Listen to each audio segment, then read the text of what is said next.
Today I want to talk about Baki the Grappler, or more specifically, the new season of Baki, as well as the new season of Kengan Ashura. But what I really want to hone in on is one specific character in Grappler Baki. His name is Mohamed Alai Jr., not to be confused with Mohamed Ali Jr. This is a fictional Mohamed Arai Jr., which is very similar to Mohamed Ali, but is actually quite different.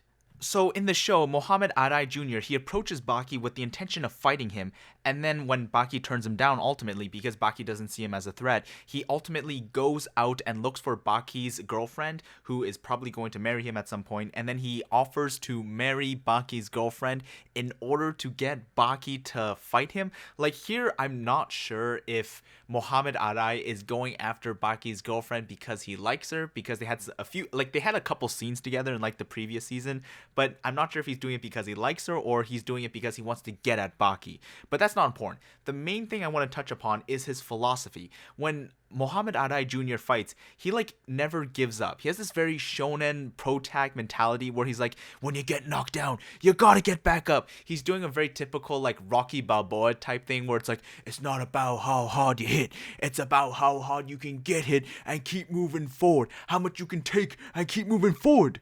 And for the most part, I kind of agree with it. Like, I've grown up on a diet of shonen manga, so I know that this idea of never giving up is like a very, very cherished and very upheld idea, right? But with Mohamed Alai Jr., they portray it as this really prideful mentality that you just think you're better than everyone. Yeah, sure, this guy's kicking your ass, but if you just work hard enough, then you're gonna destroy him. Like, he's super prideful, and this pride ultimately gets turned upon him because he's entering the ring. He's going to take these fights, but he's not willing to put his life on the line. In the show, time and time and time again, Mohamed Alai Jr., he's really put to the test where other people kind of bait him. They're like, oh, are you chicken? Are you scared? You don't want to fight? What happened to your philosophy about never giving up? Like, you expect to have a fight at your perfect, at your best? That's never going to happen. You have to be ready to fight at any time. And they just keep picking on him, and his will just slowly gets like ground to dust. And while I was watching it, at first I kind of hated his character. When he showed up and was like, yo, Baki, I'm gonna hit on your girlfriend until you fight me, I thought that was like a really low blow. Like, couldn't he have just thrown a punch at Baki or something? Like, at that point, could Baki have really not fought him? If you run up and try and fight someone, they can obviously try and run away, but knowing Baki, he would have just ended the fight as fast as possible. They could have just done that to force a fight, but instead he goes for the dude's girlfriend. Real low blow type stuff. But as the series kind of progressed, as the season kind of developed Mohamed Alai Jr.'s character, I felt like pity for him. Even though they kind of set him up as this super asshole character, his philosophy is endearing to me, but the stuff he's done is just like, it's just yikes. It's yikes. Even Mohamed Alai Jr.'s own dad, Mohamed Alai Sr., hates his son. Like, his dad goads him into picking a fight with him. His dad, like, knows which buttons to press and has this, like, contorted smile as he knows he's sending his son to his death, essentially, or rather the death of his pride, just so he can get some satisfaction. Because in the show, it is stated that Mohamed Alai Jr. beat the crap out of his dad, beat him so bad that his dad's, like, permanently punch drunk. Like, his dad always has a little bit of drool coming out of his mouth because he's, like, got a concussion. Like, he has brain damage, and it's stated that his son essentially ended his own dad's career when his son overtook his dad. So I just like I know what he did was like a little bit, maybe he shouldn't have punched his dad too hard, but at the same time, like, maybe you shouldn't goad your son into doing these kinds of things all because he ended your career. Kind of like a dick move, and I ultimately felt bad for Mohamed Alai Jr. because he's like, yo, dad, I don't want to, like, I'm not at my best here, I don't want to beat you up, but his dad just goads him in, and then his dad just beats the crap out of him. Like, it was kind of sad, but after watching, I was like, you know what, whatever, and I moved on. And then this is where Kengan Ashura comes in, because Kengan Ashura, one of the characters, kind of embodies that same philosophy of, like, never giving up, like, taking the hits and being like, yo, we gotta just keep moving forward, you gotta take the hits, because that's how winning is done. And in Kengan Ashura, unlike Mohamed Alai Jr., this character ultimately kind of rises to the front and he wins. It's not that this character specifically embodies that kind of philosophy, but a lot of characters in Kengan Ashura, like the main characters that ultimately win, Cosmo Imai does it, the wrestling guy does it, the main character obviously does it. A lot of the characters in Kengan Ashura ultimately get redeemed and have like these really heartwarming, kind of endearing type factors that you just don't see in Baki. Like, Baki feels so gritty, but then Kengan Ashura feels very like romanticized. Like, the violence is super romanticized. Like, there's some kind of honor in Kengan Ashura, there's honor. Like I have this feeling of like these characters are fighting like a just battle.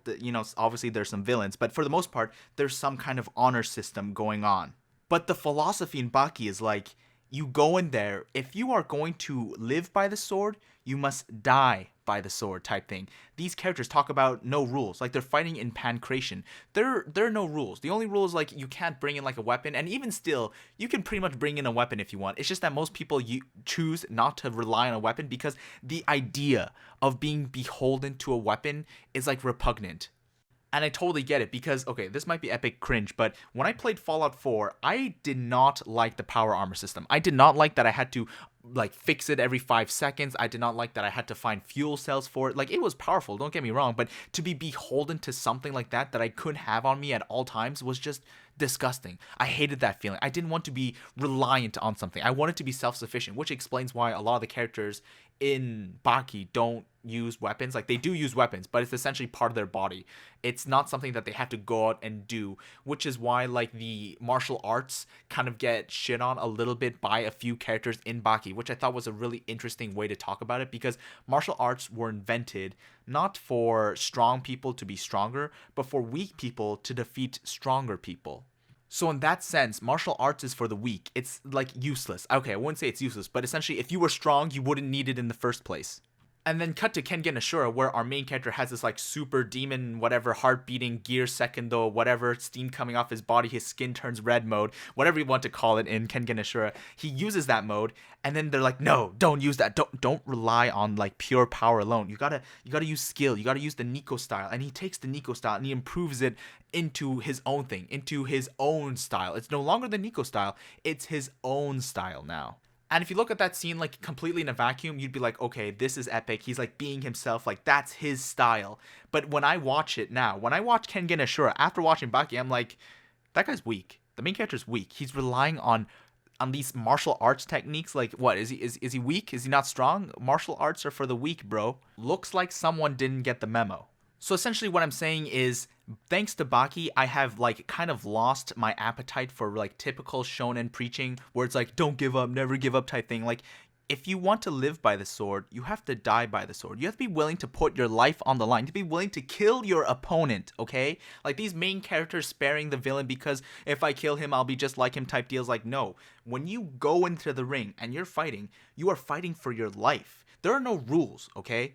Okay, that just got me thinking about something. Let's shift gears for a bit. Let me know in the comments what do you think about the whole philosophy bit, because right now I want to touch upon something that really kind of ticked me off in Kengan Ashura, because in one of the fights, one of the main characters, Cosmo Imai, is fighting this police officer dude, and I'll let you know right now, the police officer dude loses, but while they're fighting, the police officer like stabs his thumb into Cosmo's like rib cage and then slowly starts torturing him, and then kind of puts his arm in his mouth and goes like, oh yeah, you can't surrender now because I'm forcing you to like, you know, not be able to talk. And the referee's like, damn, this is like a really bad situation and I cannot stop the fight unless Cosmo essentially says I surrender. He cannot stop the fight. He has to watch as the guy tortures him. But in the final fight between our main character and Roion is like essentially knocked out, and then our main character starts beating the crap out of him, and the referee pulls our main character off of Roion when Roion never said I surrendered and Roion still had his eyes open. Like, how do you know he's not pretending to be knocked off? Like, I have suspected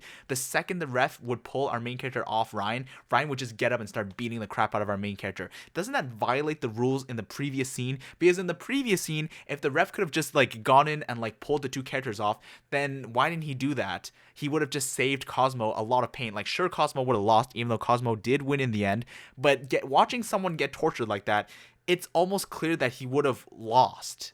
You know what I'm saying?